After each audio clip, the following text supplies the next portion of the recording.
Friday, June 23rd, 2023. Yesterday night I received the guides. That's the old one, that's the new one.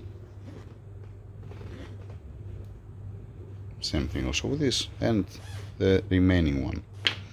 Okay, so I can move on, I can continue. Uncovering the engine once again, making it upside down and start working on it. Torque specs for the tensioner. I brought here I don't remember if I showed you yesterday, camshafts, cam adjusters, lifters, the bridge. I think that I mentioned that yesterday, but in any case, yeah, I have already prepared the timing tools over there, standing by and moving on. Engine once again upside down, and all the delay, all the story, it happened because of this guide. Like I said, because of this guide, I cannot continue down here. Not anymore. It's been torqued down the tensioner. Okay. Moving on. Time to make it upside up. Oil pan, the plastic oil pan, oil filter inside in place, the oil level sensor, the bracket for the diff, the half shaft through the oil pan, the crankshaft front seal, damper pull in place, it's the timing tool in place. Yeah, moving on. The crankshaft rear seal, not now, obviously. Alright, moving on. Hydraulic lifters, camshafts, the bridges, cam adjusters, bolts, timing tools, all set it up. Damper pulley, okay, locked. Same thing also with the camshafts. Alright, same thing from that side. Then we have 47,328. 47,328. 47,328. Yeah, we're looking good. And here we have 49,041 and 49,041. Yep, they're looking good. Looking good. Now, this tool no need. Okay, this is oil from the cam adjuster. The engine has low mileage to change the cam adjusters, and they used one and some oil that are inside of the cam adjusters. That's fine. Now, removing the pin here from the damper pulley, don't make it full of oil, I need to get a rag. Yeah. Removing also the brackets, spin the crankshaft twice, try to lock it again, and then removing the tools and continue. I will mount the brackets for its camshaft. It's back in place. I will put lubrication assembly grease where it sits the camshafts. We are good to go. We are good to continue. Covers, I brought it behind the curtain. I brought it here. Standing by. I have to pass the surface with the brake cleaner. Once again, same thing here. Right, yep, moving on. Covers on, actuators on. Continue. I already put the 1, 2, 3 caps here. I'm continuing with the vacuum pump, a gasket, vacuum pump, fuel injectors with the fuel rail, the deactivation for the cylinder, the actuator for the deactivation of the cylinders, high pressure pumps, the adapters, the spacers, high pressure lines. I need another one, I think. No, it's not an MO57. Yay, lovely. Continue, moving on.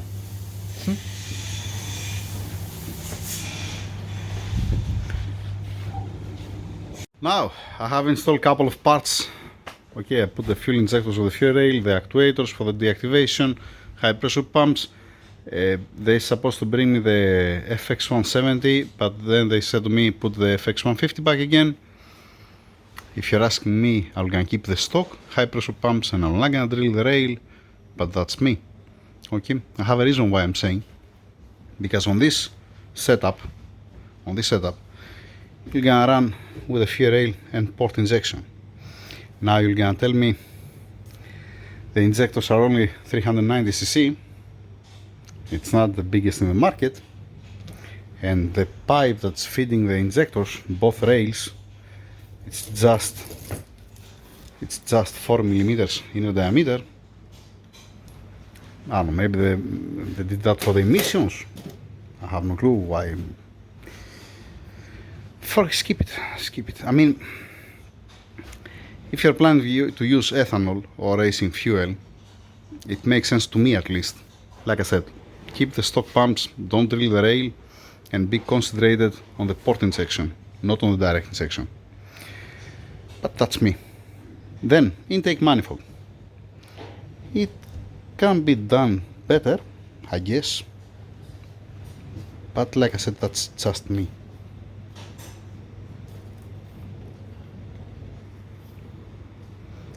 Yeah, the little bit the finishing, the casting, some small imperfections in here and there. I mean, after all, it's for performance. It's not. Yeah, it is what it is, right?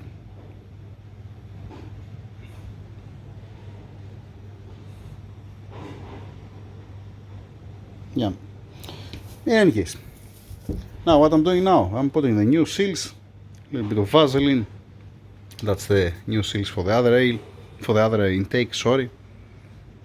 Start closing, continue installing it.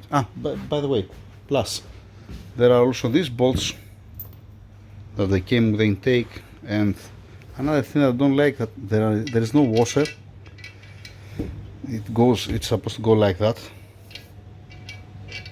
There is no spring washer, there is no washer whatsoever. There is just only the Allen bolt, 8.8 grade, and that's it. Yep, lovely. Moving on.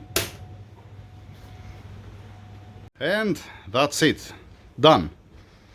Now you're gonna ask, Tassos, what done? Where are the intercoolers? Where are the throttles? Yeah, they're gonna bring a new intercoolers. So I'm not gonna use the old one that they have a hole. That's why it's like that. I brought also Omar earlier inside to help me to torque down the damper pulley. He was holding the engine from back. And that's how it looks like. There are a couple of things that need to be done. One screw, let us say this screw need to come out because you have to raise it. You have to remove also the bracket from here to put the intercoolers. This is mostly, the video from now on, it's for Omar. Just in case if I'm not here, or if I'm inside of the engine room and he's outside and I'm busy, just to know how to continue. So, what need to be done? Need to fix the oil feed, coolant feed for the turbo and the oil return, because the turbos, they have different fittings. It's not the OEM turbos. Need to fix the custom lines for the turbochargers. That's why I put only one ignition coil. I didn't put this ignition coil, to be honest. I can easily put also this one. I didn't put it. In any case, they have to open it with one way or the other. The two heat shields need to come out. So, or if they remove the bracket, yeah, if they lose the bracket, it's the same thing. So, because there are the fittings there, 1, 2, 3, 4, to have an access. So, one, it's the, like I said, it's the oil feed, coolant return, and oil return for the turbochargers. The other thing is the intercoolers front. Then they need to modify, they need to extend this plug. This is for the intake temperature sensor here. I brought also the stock, the OEM intake manifold, and if you see the OEM, the intake temperature sensor, it comes here between the first and the second cylinder. Now on this intake manifold, it comes here front.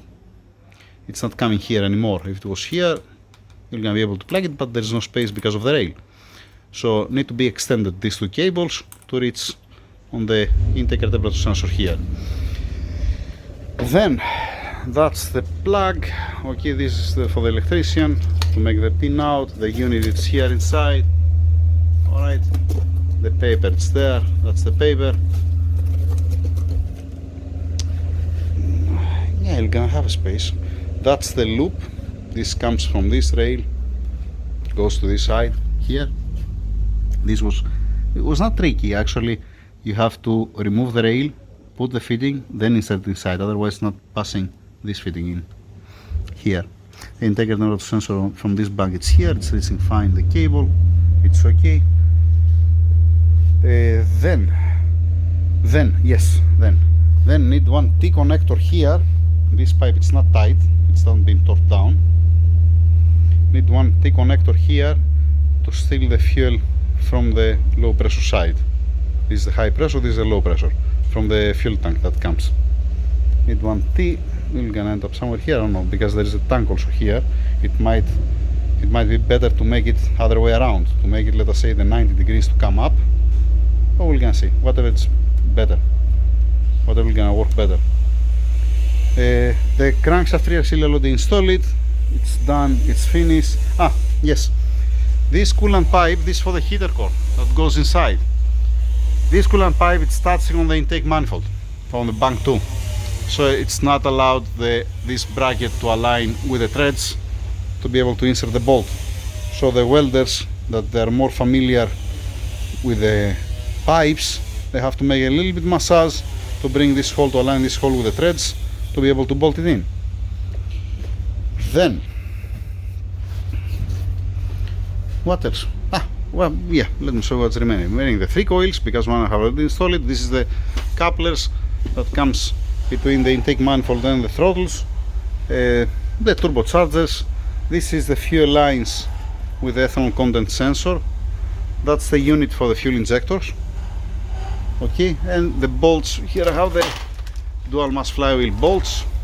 Okay, and a couple of other bolts that are going front on the wiring, on the intercooler, on this. So the engine will gonna stay here inside the engine, will not gonna go out, because much more controllable the environment here. It does have a sand, does have a metallic savings from the welders here inside, so to don't come dusty, it's gonna stay here. I might wrap it also, we're gonna see, or maybe I'm gonna put behind the curtain. We're gonna see about that. All the old parts are outside. 2 boxes. These 2 boxes belongs to the customer. The old intercoolers are there. They told me that we're gonna change also these 2 couplers, rubber couplers here. We're gonna put the big one, and most probably the methanol is gonna end up to be here after the turbo, before the intercooler. Do I forget something? No, don't forget anything. Yeah, need to close the oil cooler holes here, the intake manifold, to don't fail anything inside. For the turbocharger, the oil return already blocked it. I already put a masking tape, and also on the oil feeder on the coolant, just in case. Yeah, that's it. You see how messy it looks like when you're dressing it with the wiring. Sorry, what else? New pulley, new tensioner, new belt, and new belt. Okay, these are new. The old one, once again, it's outside. What else? Anything else? Nothing more, nothing less. I'm finishing the video here. It's okay. Next video, first start or outside, we're gonna see. Thank you.